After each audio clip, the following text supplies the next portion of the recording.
Aujourd'hui, je reçois une femme extraordinaire. À elle seule, elle porte, comme de nombreuses femmes, plusieurs casquettes au quotidien.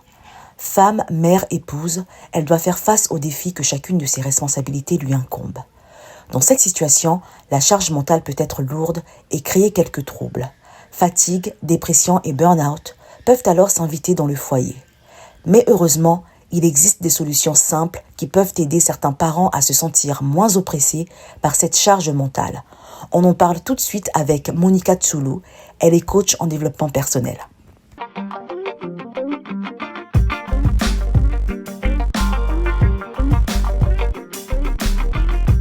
Alors Monica, notre thème de ce jour colle parfaitement avec votre profil puisque vous êtes à la fois femme, mère, épouse et vous portez au quotidien le poids de la responsabilité que chacun de vos rôles implique. Alors pour commencer Monica, présentez-vous s'il vous plaît.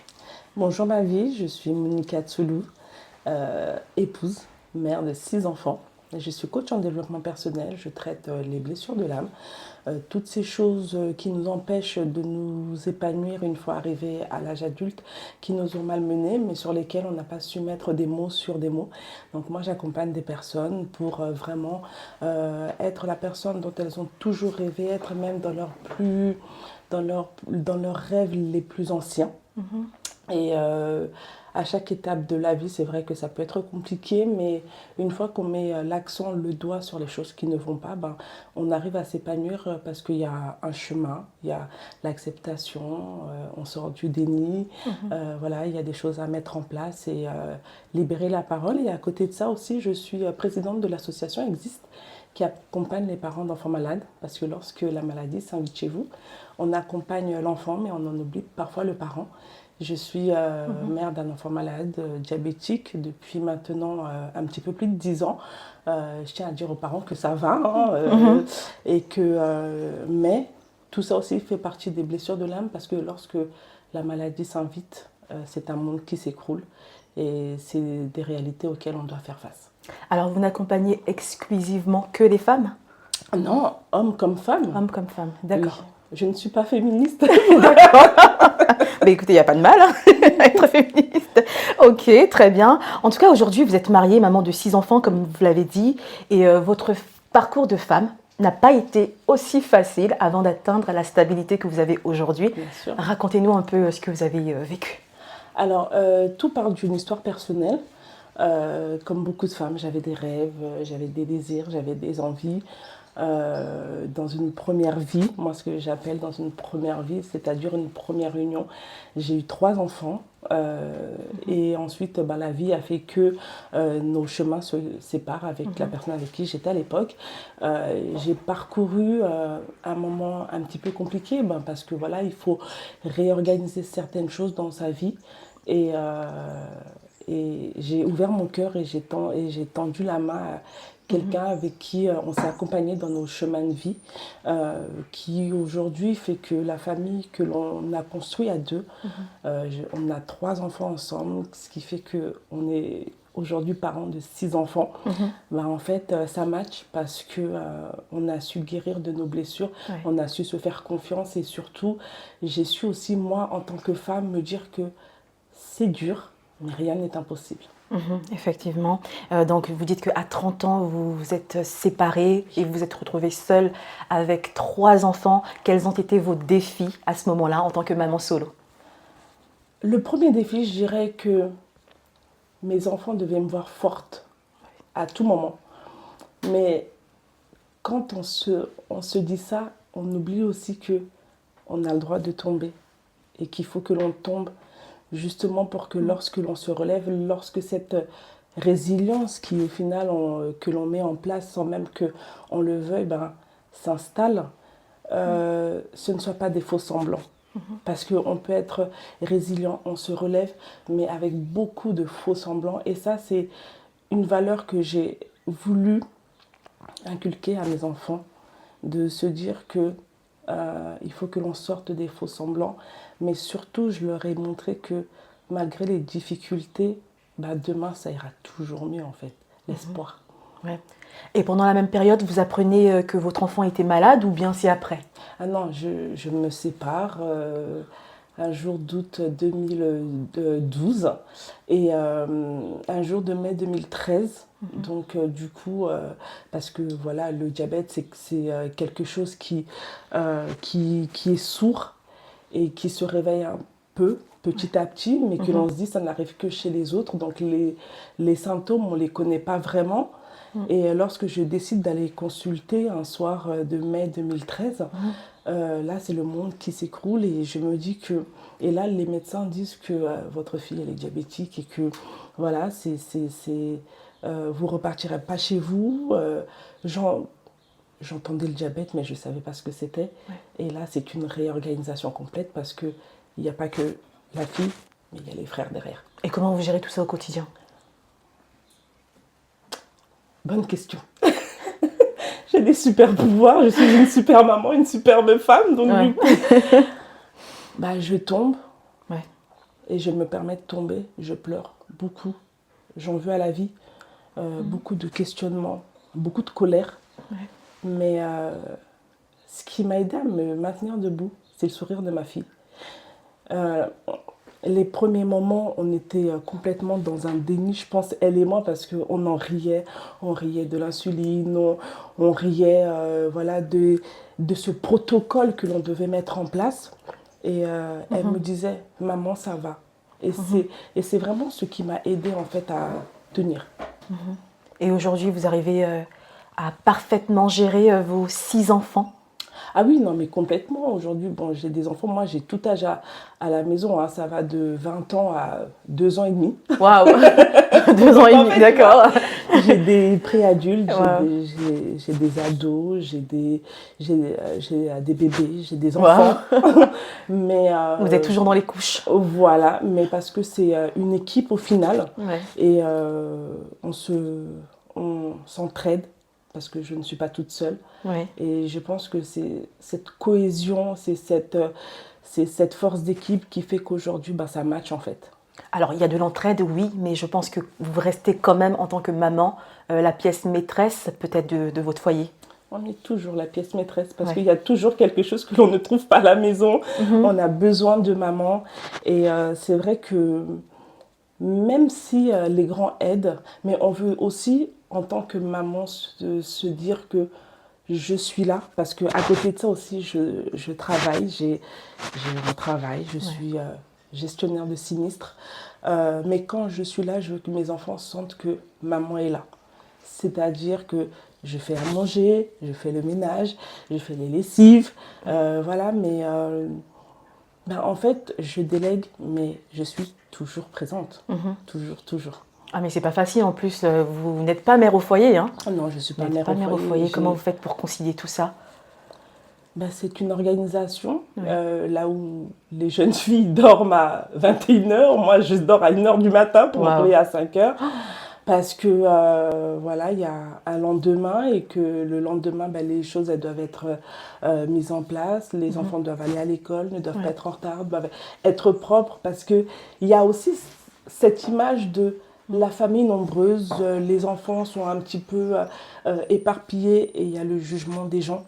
Aussi, il y a le jugement de l'école, du corps enseignant qui vous regarde, qui se demande est-ce que il n'a pas un jean troué, et ça c'est très important et c'est des choses auxquelles je fais attention en fait, parce que c'est pas que j'ai peur du jugement, parce qu'aujourd'hui le regard des gens m'importe peu, mais c'est parce que je veux que mon enfant il ne se sente pas lésé, ils ne se disent pas c'est parce qu'on est 90 à la maison que moi j'ai pas le droit ou que je dois me contenter d'eux. Il y a aussi les résultats scolaires qui doivent suivre derrière. Bien sûr, là je suis intransigeante. Et c'est vous qui êtes derrière les devoirs aussi?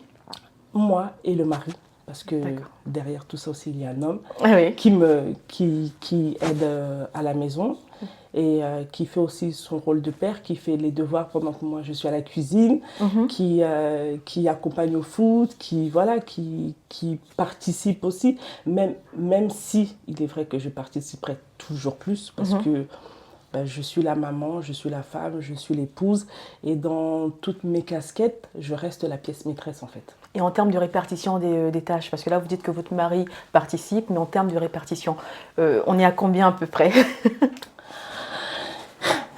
Chérie, je t'aime. On est à 20,70. Oh mon Dieu. Et donc, ça veut dire que, ben voilà, hein, ce que vous disiez tout à l'heure, vous êtes la pièce maîtresse.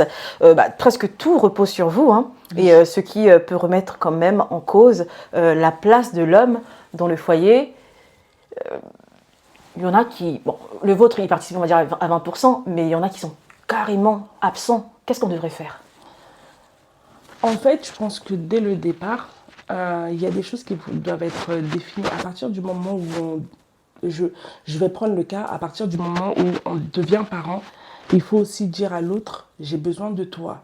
Il faut arrêter de se prendre pour des superwomen, de se dire que je peux tout gérer. Et c'est l'erreur que beaucoup de femmes font et se disent après, ben, c'est de la faute de l'homme.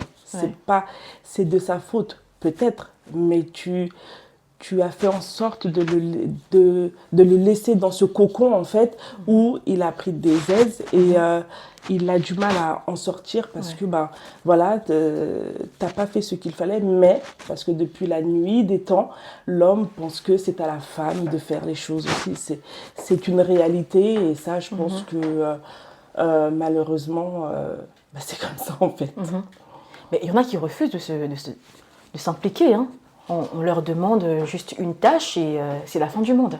C'est de la mauvaise foi parce que la famille, elle est pour tout le monde. Les enfants, on les a fait à deux. Il faut savoir qu'une femme, même si elle fait peut-être moins d'heures qu'un homme, mais elle a plus de tâches. Moi, je vais vous donner une journée classique quand je vais travailler. Je me lève à la même heure que mon mari. Je rentre avant lui, mais lui mange... va être prêt pour manger peut-être avant moi parce que moi quand je rentre je dois faire à manger. S'il n'est pas encore rentré, je fais les devoirs, je fais la douche, je fais énormément de choses, ce qui veut dire que depuis mon lever 5h du matin, je dois m'apprêter en tant que femme, j'ai mon travail au bureau, j'ai mes transports, j'ai le retour à la maison, je dois aussi passer ce petit temps où je dois écouter les cris des enfants, les bruits, les sourires, les larmes, les plaintes. Et en fait, la charge mentale sera beaucoup plus pour la femme, en fait. Ouais. Et vous la ressentez, cette charge mentale, le poids des responsabilités? Oui, au bout d'un moment, même si c'est vrai qu'on est une équipe, mais on le ressent parce que, comme je dis, pour toutes mes casquettes, je reste la pièce maîtresse. Et chez certaines personnes, bah, quand le poids de la responsabilité est tellement lourd, bah, elles craquent, elles tombent dans la dépression. Est-ce que ça vous est arrivé? Moi, j'ai eu un moment de flottement quand j'ai eu mes 2 derniers enfants qui sont rapprochés, qui ont 1 an d'écart. Mais à un moment, il faut savoir dire stop. Il faut accepter que l'on est fatigué. Il faut accepter qu'on ne peut pas tout gérer et que le corps parle aussi. Le corps, il est fatigué. Moi, j'ai eu mon dernier. Ma fille, elle avait 13 mois, je pense.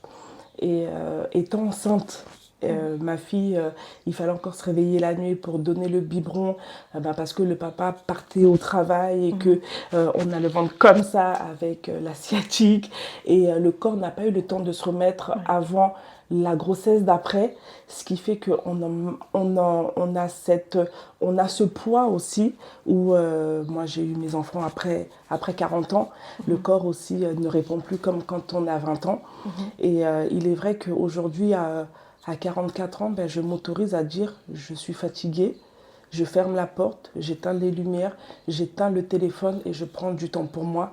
Parce que quand je reviens en forme, en fait, la maison se porte mieux. Ouais. C'est ça. Effectivement.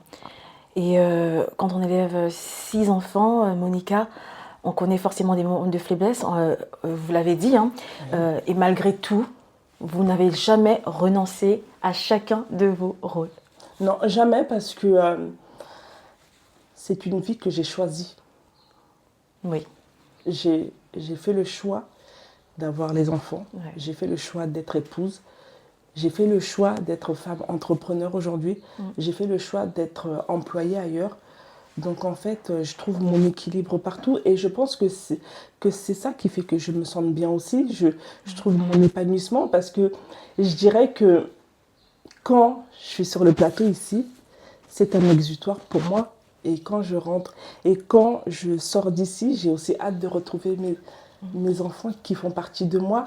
J'ai hâte aussi d'organiser des moments seuls avec mon mari parce qu'on s'oublie en tant que mari et femme, parce que quand on se connaît, il n'y a pas d'enfants. Et j'aimerais dire aux gens, ne jamais oublier de prendre des moments seuls avec son mari, avec sa femme. Et quand on rentre à la maison, on se dit, bon, le week-end, il est fini, on va les retrouver. Et on est heureux de les retrouver. C'est plus un poids, c'est plus une charge. Parce qu'on a passé du temps pour nous, on s'est aimé, sans rien autour, en fait. Mais vous n'avez jamais été tenté d'abandonner? Non. Non? Pourquoi abandonner? Parce que c'est trop dur. Mais la vie est faite de défis. Qu'est-ce qu'on va abandonner? Quand vous avez des enfants, il y a eu le moment des résultats du bac. Ouais. Ma fille passait le bac, mon deuxième passait son brevet. Quelle a été ma joie. La même année, à une semaine d'écart, ma fille a eu le brevet, le bac. Ouais. Mon fils a eu le brevet. Comment voulez-vous que l'on abandonne? Comment? On est fiers de soi, on est fiers de nos enfants, des valeurs qu'on leur apporte, de la, entre guillemets, de la chicotte qui est derrière. Parce que voilà, il faut être là pour ses enfants. Et quand on lit l'amour dans les yeux de celui qui nous accompagne, et que nos enfants de 3 ans reviennent de l'école avec des fleurs qu'ils ont cueillies dans l'herbe, comment voulez-vous que l'on abandonne? Et la notion de sacrifice dans tout ça, parce que vous sacrifiez quand même Oui. pour élever. Donc vous prenez d'un point 0 pour amener à un point 10, vos enfants, votre mari aussi. Donc vous vous sacrifiez. Est-ce que vous, en retour, vous avez l'impression de... enfin, vous vous sacrifiez pour faire avancer les autres, mais vous, est-ce qu'en retour, vous avez l'impression d'avancer? J'ai eu, ayant enchaîné les 2 grossesses de 2021 à 2024, je me suis sacrifiée pendant 4 ans. Je suis passée de congé maternité à congé parental, de recongé maternité à congé parental. C'était un vrai sacrifice de vie parce que je ne suis pas quelqu'un qui aime rester à la maison. Mais j'ai pris ce temps pour développer des activités à côté. Mais j'ai sacrifié mon corps pour donner la vie. Je pense qu'ils me le rendent bien quand même. Donc oui, c'était un sacrifice, mais qui en valait la peine. Et comme je dis, c'est un choix que j'ai fait. Donc aujourd'hui, est-ce que c'est grave? Je pense pas. D'accord, très bien Monica. Et est-ce que vous diriez que femme rime avec souffrance et endurance? Souffrance, oui, mais bon, il faut arrêter de se lamenter, quoi. Ouais. Nous, femmes, nous avons le pouvoir. Et ça, peu de femmes le savent. Au-delà du super pouvoir des multiples casquettes, si Dieu nous a permis à nous de donner la vie, c'est-à-dire qu'on a un réel pouvoir, mais sur beaucoup de choses. Donc, la souffrance, c'est comme je dis à mes coachés, guérir de ces blessures de l'âme, on se rendra compte que la vie n'est pas que souffrance, mais que l'on peut accomplir des belles choses, vivre des belles choses. Donc il faut arrêter de se mettre dans cette position de victime en permanence, de se dire que c'est de ma faute, que je souffre, parce qu'il y a des fois aussi, on fait des choix de vie qui nous ramènent à cette souffrance. Et en fait, sortons de ces cases où on est dans un mariage chaotique, mais parce que dans notre famille, on ne divorce pas, on reste là, mais on est malheureux et au repas de famille, on fait semblant d'être heureux.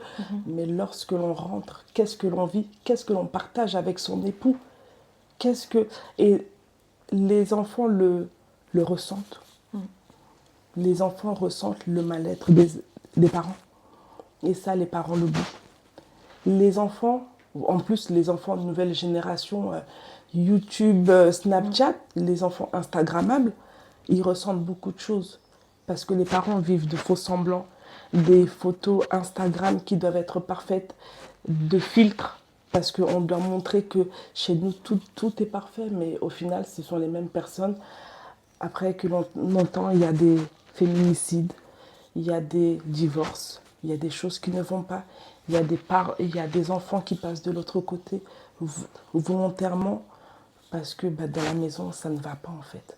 Donc les femmes, j'aimerais qu'elles arrêtent de se victimiser en permanence et de se dire que l'on est belle, on est forte, mais que l'on fait des belles choses et que l'on a le droit au bonheur et qu'il faut s'autoriser à cueillir ces choses que la vie nous apporte, ce bonheur que Dieu nous donne parce que c'est pour nous. Si nous sommes là, c'est que ces choses-là, elles sont faites pour nous. En fait, nous sommes à notre place. Donc, je suis à ma place, je cueille mon bonheur, je l'attrape, je le garde, je le cultive et je suis celle dont je rêve, en fait. Alors, Monica, être femme pour vous, en fin de compte, c'est quoi? C'est une personne épanouie, dans un corps épanoui, dans une tête épanouie, avec multiples casquettes, mère, épouse, jeune fille, mais qui se doit de mettre des choses en place et puis d'accepter aussi que je suis une femme, j'ai ma place dans la société, je peux faire des belles choses et surtout, je m'autorise à être moi. C'est ça, être une femme. S'autoriser à avoir cet amour de soi, cette estime de soi, parce qu'il y a aussi ces choses qui font qu'il y a un manque de confiance en soi pour que l'on s'éveille, mais de se dire que ce qui est passé est passé. Maintenant, je m'ouvre au monde, je m'ouvre à la vie en fait. Et je prends mes bénédictions et puis je vis, je m'envole. Voilà.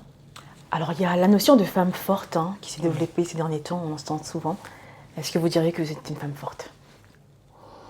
Bien sûr, Ouais. mais je le dirais pas à grande échelle parce que j'aime pas cette notion de femme forte parce que ça ramène à de la concurrence.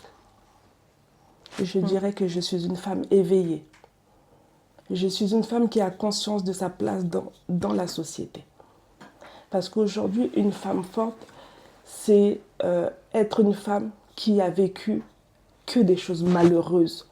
Mais moi, je dirais que ma vie n'a pas été faite que de choses malheureuses, même s'il y a eu des séparations, même s'il y a la maladie, mais tout ça, tous ces malheurs, entre guillemets, font de moi une femme éveillée aujourd'hui, épanouie. Ouais. Je préfère le mot épanouie qu'une femme forte. Vous ne gardez que... excusez-moi, continuez peut-être. Parce que pour moi, la force, on l'a tous en fait. Dès le premier cri lorsqu'on sort du ventre de notre mère, on a cette force parce qu'on veut marcher, on veut manger tout seul, on veut être indépendant dès que l'on est à quatre pattes. Et dans toutes les épreuves que vous auriez vécues, vous ne gardez que le bon côté des choses. Vous préférez voir les choses de façon positive. Oui, parce que je veux sourire. Et c'est toutes ces choses qui ont fait de moi la femme que je suis aujourd'hui. Donc il y a même des scènes de vie aujourd'hui dont je ris parce que je me dis, oh là là, mais comment t'as pu supporter ça? Comment t'as pu vivre ça? Mais si je ne l'avais pas vécu, je n'en serais pas là. Et puis pourquoi ruminer pendant 115 ans sur des choses qui nous ont fait du tort, qui nous ont causé des maux d'estomac, qui nous ont causé des insomnies pendant des mois, des jours, des années. En fait, tout ça, c'est derrière moi parce que je veux être heureuse, donc je ne garde que le meilleur, simplement. Alors Monica, on va vers la fin de cette émission. Donc pour résumer, femme, mère, épouse, peu importe les différentes casquettes qu'on peut porter, on peut dire qu'il est nécessaire de trouver un équilibre et une bonne organisation pour mener à bien ces différentes missions et garder le cap. Tout à fait. Voilà, c'est la fin de cette émission. Merci beaucoup Monica d'avoir participé à cette émission. Et avant de se quitter, on va saluer toutes les personnes, en tout cas tous nos téléspectateurs qui nous suivent depuis Pointe-Noire. Merci à vous. À bientôt.